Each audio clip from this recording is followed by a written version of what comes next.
What if I told you you could make your next video explode by just making a few changes? Jenny Waters used to get about 300 views on her videos until she made a few tweaks and her video did this, and this. In this video, Jenny is going to reveal the changes she made to make that video go viral. Then I'm going to pick apart that viral video and show you the tricks that Jenny used to make that video so successful. Keep in mind, Jenny has been following my YouTube challenge that's in my YouTube challenge playlist if you would like to follow along. She's also out of the country right now with her husband on vacation, but she was kind enough to send back videos answering my questions. My first question for Jenny, what were the main changes you made that got that video to blow up? I noticed when you first started the challenge, you had how to start a YouTube channel over 40. And I had seen that topic a lot of times on my feed. So I knew I needed to find my trending topic. And that was things I quit after 50, after 60 that simplified my life. And then I changed my thumbnail strategy. I had just 2 words. I quit. It felt a little clickbaity, but it really was more curiosity driven. And I think that helped make people want to click and watch the video. And what else do you think was keeping you from getting views on your previous videos? The big difference in this video and why it's popping off better than some of the others is I was trying too hard in the other ones to be the guru and teach you things about your health and really motivate you. And I was trying too hard. This one, I just scripted the intro and then I made my bullet points and just had a conversation with the viewer. Came across more relaxed, more friendly, and I think that's what resonated better with my audience. Now that we know the changes Jenny made, I want to take this video that she got to hit nearly 10,000 views in just a few days and break down exactly how she was able to get it to take off. Plus show you how she overcame 2 big problems YouTubers have that can destroy views. Starting with her hook. You know, a lot of people say getting older sucks. Honestly, they're doing it wrong. Then she goes into how she can relate to them because she's been where they are. I've been there, feeling stuck, overwhelmed, and frustrated with the way things were going. And she shows them what she did to make her life better and make her happier. I'm giving you 10 things I quit that have really simplified my life. Letting go of these habits has brought me more energy, more joy, and believe it or not, more excitement for the future. So now she has shown us a transformation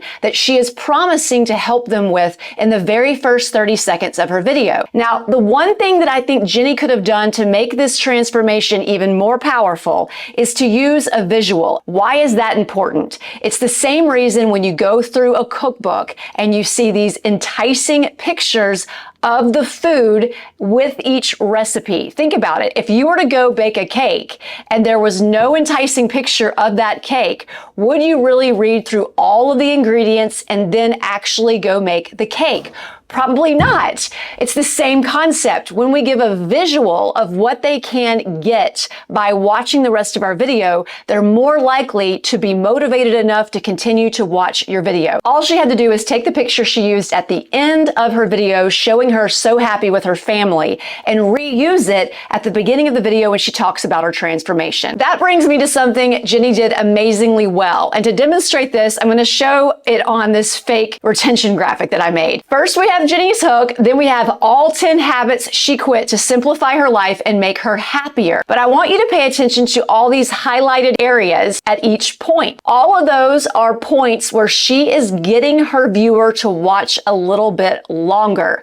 How is she doing that? Similar to the concept of her showing her transformation in the intro to keep people watching, but in each one of these points, she's starting it with a story. For instance, her first habit that she stopped doing was online shopping. And my closet just got to be kind of overwhelming instead of fun. And she mentions how she stopped following certain Instagram influencers so she wouldn't be tempted to buy more stuff. And when I was watching that, I'm thinking, I just did the exact same thing. I've been staying off Instagram so I wouldn't buy as much stuff online. I'm glad I'm not the only one. So see how it got me thinking about my situation, and that gets me feeling something. And when you get your viewer to feel something, they're more likely to A, keep watching, and B, engage with your video. The next thing thing Jenny did was something all low-viewed videos never do, which is why they have low views. See, on YouTube, there are 3 different types of viewers. You have your brand new viewer who has never seen you or watched one of your videos. You have your returning viewer who has watched one of your videos and they're coming back to watch another one. And then you have your super fans who will watch any video you put.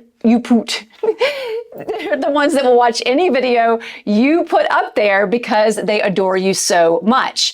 In order for you to get the YouTube algorithms to push your video out to the masses, you have to get all 3 types of viewers to watch your video and watch it for a long time. And Jenny was able to do that because she did something very specific. Jenny was able to get all 3 types of viewers to trust her, and she did it with a few different methods, and I'm going to break those down for you right now. Jenny is using body language that immediately makes her friendlier and welcoming. Now, when it comes to the body language, I want you to see how Jenny has framed herself.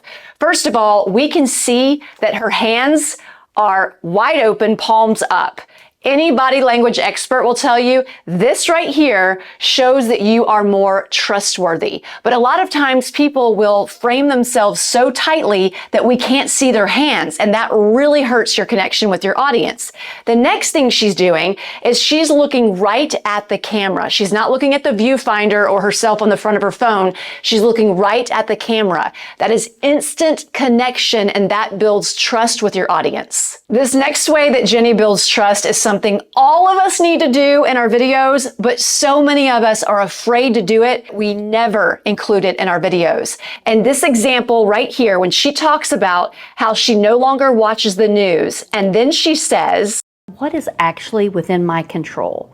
I like to read my Bible for motivation. She talks about how she reads her Bible more. She doesn't go on and on about her faith and her religious beliefs, but just by injecting that and showing us what she values and believes, that is a signal to her ideal people that they have something in common. When you start doing more of that, sharing your beliefs and values, you are going to build a stronger connection and build trust with your audience, which gets them coming back for more and becoming those super fan viewers. Another way to do that is to share examples. Just by her mentioning that she no longer eats Chick-fil-A, that's a brand that I recognized, and it also got me thinking again. I was just saying last week, Chick-fil-A is really expensive and it's not even that good anymore to me like it used to be. And a really easy test that you can do on your video is to ask yourself, would my ideal person say, me too, I agree, I understand? If they're saying those things to themselves while they're watching your video, then you are relating to them and you're building trust and connection with them. But here's the best part. I'm excited to create more videos like this because it's actually more natural feeling. If I can script that intro and then just have bullet points and talk to a friend like this, I think I'm going to find my community better and faster this way. Jenny is tapping into her authentic self and really starting to feel like herself on camera. All of us struggle with this when we first get on camera, and some of us continue to struggle with it for years to come because we feel like we sound like presenter people on camera, because some of us used to be in TV news and that's just how we are. But we're working on it. But if you want to start taking your videos to the next level, now that you know the changes that you need to make, you also need the scripting strategy that Jenny used. And in this video right here, I break it all down. Just tap on the screen and you'll have your scripting strategy